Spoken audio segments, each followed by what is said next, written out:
Assim, tu começou a falar sobre o livro lá, o último livro que tu fez aí, pô.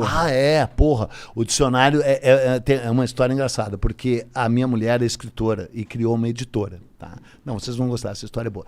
E aí ela me contratou para fazer esse livro, Dicionário da Independência. Verbetes, porque a editora dela... São 200 verbetes. Então, a editora dela é uma editora infantil e infanto-juvenil. Chama Editora Pio. É bem legal, só tem livro legal. E aí a gente foi para Bolonha, onde tem a Feira do Livro Infantil, uma feira mágica na Itália. E aí tinha um livro chamado Dicionário do Mar. Para criança não, para adolescente, assim, 12, 13 anos, lindo, lindo. E aí ela disse para mim, pô, vamos fazer o Dicionário do Descobrimento do Brasil, que o meu primeiro livro é sobre o descobrimento do Brasil. Eu digo, pô, legal. Só que daí o governo abriu um edital, o governo Temer, na época que tinha Ministério da Cultura, abriu um edital para livros sobre os 200 anos da independência. Eu nunca participei de edital, de lei, Rouanet, caralho, porque, cara, essas leis é lei de incentivo à cultura, não é? Eu não preciso de incentivo. Desde o meu primeiro livro eu bombei, mas tem gente que precisa de incentivo. E a editora da minha mulher foi criada no fundo do quintal, literalmente é uma editora que precisa de apoio, de incentivo, e que venha do governo também, pode ser, né? E era um concurso, você tinha que inscrever o livro. E ela disse, vamos fazer, em vez de fazer dicionário do descobrimento, vamos fazer dicionário da independência. Eu digo, pô, legal. Aí me contratou. E se ganhar, era 40 mil. Se ganhar, fica 20 mil para ti, para mim, e 20 mil para a editora imprimir o livro. Tá, beleza, tô dentro. E aí ela me ligava, eu tenho um escritório, ela tem outro. Tá escrevendo? Tô. E eu sempre passei a minha vida mentindo para editores, né, cara? Só que daí dessa vez era minha mulher, né? Tá escrevendo? Tô, claro. Quantos verbetes tu já fez? Uns 10. É meio pouco, né? Não, mas tá indo bem. Aí ligava de novo. Quantos tu já fez? Uns 25. Porque o cara, para mentir, tem que ter uma loja, né? Então, como era... Eu tinha 3 feito. Mas daí ela ligava, e agora? Mas por que tu estava procrastinando mesmo? Eu tô sempre procrastinando, sempre. Só consigo escrever na última hora, no último prazo. Aí um dia ela me liga e diz, pô, tive uma ideia. Qual é? Quantos verbetes tu já fez? Eu calculei rapidamente, assim, para não ser tanto também, para não ser tão pouco, baseado na mentira anterior. 87. Devia ter uns 10. Daí ela disse, do caralho, porque a ideia é a seguinte, 200 anos, 200 verbetes. Vamos fazer 200 verbetes. Aí se fudeu. Só tinha 10. E o prazo estava em cima. Daí eu digo, eu menti, eu só tenho 10. Daí ela fez junto, pegamos junto, ela fez uns 30. Não, ficou puta não? Quis te bater? Ficou puta, quis me bater, mas daí eu passei a virar a noite, virei em 4 noites eu dormi 6 horas. Caralho. E sem nenhum aditivo. E Tô ligado. Sério, juro, sem, cara, não tem mais idade para aditivo, né, cara? Tô Sei com lá, 60, Aí, hoje morreu Charlie Watts, né? Aliás, nós temos que fazer... Não toca música nessa merda aqui? Se tocar, o YouTube me fode. É verdade. Toca uma música aí, Jean, pra fuder com esses caras. Bom. Quanto é que tu ganha, Jean? Eu te pago mais pra tu tocar uma música. Demorou, fala aí quanto tu ganha. Fala quanto é que tu ganha, Jean. Fala. Tu não tem isso. Tu ganha pouco ou ganha bem, Jean? Não, ganho bem, pô. Sério? Mas O esses Jean é meu caras... sócio, cara. Quanto tu acha que ele ganha, cara? Quanto acho o Jean ganha? Uns...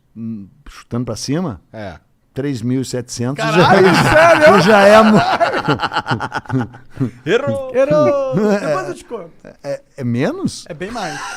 Vocês falam abertamente. Ele não Bom, gosta muito que fale. Daí fizemos o né? livro, fizemos Mas não o livro. fala o valor. E aí deixa só pra encerrar mesmo esse assunto, sem brincadeira, pra ver se aspas vendo o livro, porque na real, cara, eu assim, claro que eu sou um exibido, tá? Mas falando sério, sem piada.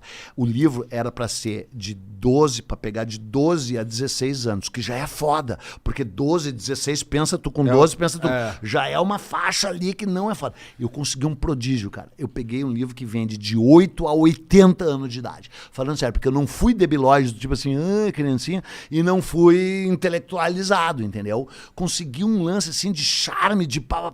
E além de tudo, né, o Dom Pedro era um maluco, doidão, né? Transava com todo mundo. Dom Pedro é o cara que comeu a Leopoldina? O Dom Pedro é o cara que comeu a Leopoldina e fudeu com a Leopoldina, né? Mas ele comia mais a Marquesa de Santos, né? Ele se apaixonou pela Marquesa, aqui em São Paulo. Né? Ele era português, mas ele era carioquésimo. Né? Ele era muito carioca. Ele veio pra cá resolver uma questão. Aquela história de uma... Cagando. De uma de uma passagem secreta que tinha da casa dele. Não é, infelizmente não é verdade, mas não faz diferença, porque ele botou ela a morar do lado da casa dele, entendeu? Ele transava com uma mulher ou duas diferentes por dia. Ele tinha priapismo, ele era priápico. Priápico é uma doença que o teu pau tá sempre duro, só que é uma doença. Tu acha assim, tipo Drácula, né? Drácula, vida eterna. Quem lê o livro Drácula sabe que a vida eterna é uma desgraça, é uma merda tu viver, é bom tu morrer. Imagina tu ser o Eduardo Bueno o resto da vida. Não dá, né? Tu descansa, né? Descansa O em resto paz. da existência, O né? resto da existência. O pau é a mesma coisa, cara. Não tem que ficar duro sempre, né? A evolução natural, ou Deus, se tu quiser, fez na sua sabedoria, o pau só levanta, no caso de pessoas normais que nem eu, e não infelizes que nem tu, na hora certa, né? Tu imagina tu ficar sempre de pau duro. É uma doença, e chama priapismo. E ele era, além de priápico, tarado, porque nem todo o priápico é tarado. Tem uns que ficam de pau duro, mas não come ninguém. Ele era priápico tarado. Ele era poderoso E pra ele era caralho, né? imperador, então ele comia quem ele queria. Ele comeu grávida, ele comeu viúva, ele comeu freira, ele comeu desquitada, ele comeu menor de idade, ele comeu velha, ele comeu tudo. E não repetia prato, né? Comia uma vez, não repetia. A Marquesa de Santos é a única pessoa que ele transou uma vez e nunca mais conseguiu parar de transar. Ele conheceu ela no dia 29 de agosto de 1822, quando chegou em São Paulo, no dia que ele chegou. E aí ele foi para Santos, quando ele voltou de Santos ele teve uma caganeira, né? Ele estava cagando no Riacho Piranga. Mas cagando. isso é real? Real. Você sabe todos os detalhes, porque toda a comitiva que estava dele, quando descobriu que aquilo virou independência, escreveram seus diários, descreveram suas visões da história. Então tem 6 ou 7 testemunhas oculares dizendo: o príncipe estava quebrando o corpo, porque ele não era imperador, ele era príncipe e regente, né? O imperador estava quebrando o corpo atendendo a um chamado da natureza. Eu Porque, não acredito. Que sério? tá escrito E era a isso. 7ª vez, ele estava com um rabo que era uma rosa. Porque é o seguinte, ô Jean, qual é os 2 únicos animais que cagam no rio? O peixe e os humanos, porque nenhum animal, uma mula, uma girafa, ela olha pro rio e diz: não vou cagar no rio porque depois eu vou beber. Então só os humanos que cagam dentro da água. Por isso que o Riacho Piranga tá podre até hoje. E ele deságua no Piratininga, que vocês chamam de Tamanduateí, que mudou de nome. E o Tamanduateí deságua no Anhembi, que vocês chamam de Tietê, que mudou de nome. Mas, né, então era a mesma rede. E ele não aguentava mais, estava com o rabo que era uma rosa. Então a minha teoria não foi que ele foi cagar, ele foi limpar, porque ele não aguentava mais limpar, né, com uma espiga de milho, né? Pode crer. E aí, nessa hora, chegam Ele as gritou cartas. cagando, não tem papo de cavalo branco nem nada. Ele tava numa mula, né? Ele não tava a cavalo. Ele tava Puta numa que mula. pariu, cara. Nossa, tá destruído. E aquele monumento bonito pra caralho que tem lá no Ipiranga? Então, aquele monumento é uma loucura, porque aquele monumento é de 1890. Entendeu? Porque, cara, eu não vou contar toda essa história, mas é que é o seguinte: a independência foi em São Paulo totalmente por acaso, porque o Rio de Janeiro que mandava, e ele era super carioca, ele tava cagando pra São Paulo. Vou abrir mais um parênteses, cara. Os índios de São Paulo odiavam os índios do Rio, e os índios do Rio de Janeiro desprezavam e odiavam os rios de São Paulo antes da chegada do Homem Branco. Sempre teve uma rivalidade entre Rio e São Paulo. Os índios carioca olhavam e diziam: aquele chinelão, mano, lá naquela merda, lá no ABC Paulista, faz frio naquela merda, aquele lugar horroroso, lugar do Lula, juro. E os índios de São Paulo olhavam e diziam: esses filhos da puta moram em Ipanema, Leblon, com umas meninas gostosas pra caralho, eles queriam... Juro! E como que tu sabe dessa porra? Porque eu não sou ignorante, eu leio e se sabe tudo. Mas como é que se sabe tudo, então? Como se sabe tudo é o seguinte: quando os caras chegaram no Rio de Janeiro e logo em seguida os franceses chegaram e se aliaram aos tamoios, que eram os índios que moravam no Rio de Janeiro. E aí tem milhões de relatos dos franceses que se instalaram lá. Entendi. Contando essas histórias que os índios de São Paulo, ou que os índios do Rio de Janeiro tinham um nojo dos índios de São Paulo. Tá? E aí, quando os portugueses chegam, os franceses já tinham ocupado o Rio. Então, eles já estavam antes com o tal João Ramalho, não sei quem, em Santos e São Vicente. Então, os portugueses tiveram que vir para cá. E aí encontraram o Tibiriçá, Bartira, esses índios, que disseram a mesma merda: nós odiamos os índios flamenguistas, nojento, papapá. E os de lá disseram: nós odiamos aqueles índios corintianos. E essa rivalidade foi incorporada. Foi mesmo? Foi. E o Rio de Janeiro virou corte, virou capital do Brasil em 1767, antes a capital até 1767 era Salvador, né? Foi transferida para o Rio e aí virou corte. E aí o Rio desprezava São Paulo, odiava São Paulo. E aí São Paulo ficou rico pra caralho e criou o movimento republicano para derrubar um império, para não ser mais império, para ser república, entendeu? Às vezes chega de carioca mandando, entendeu?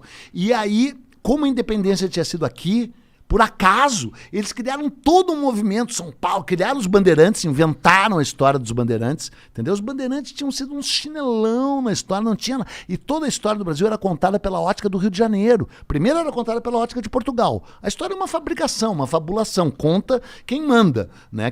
O dono, o vencedor é que conta a história. Então, primeiro Portugal contava a história do Brasil. Quando o Brasil ficou independente, e logo em seguida o Dom Pedro II criou o Instituto Histórico Geográfico Brasileiro no Rio.